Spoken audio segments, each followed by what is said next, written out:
We think that the Fed has two fundamental flaws.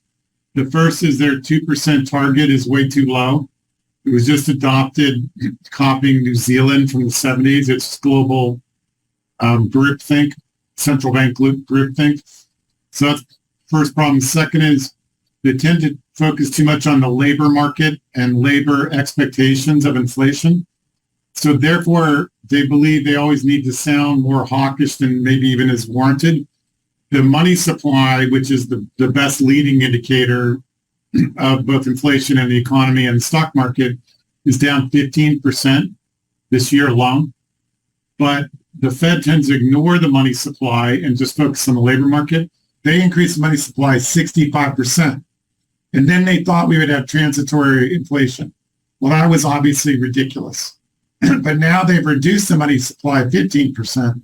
So we have a deflationary environment that is slowly being reflected. So they should be more patient, but they won't because the labor market's pretty strong. It's a lagging indicator, and CPI is a lagging indicator. So they're going to, again, be behind the curve and really incompetent because they're ignoring the money supply in a time frame where you really can't ignore it.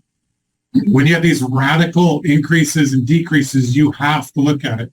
Just like you can't ignore the labor market.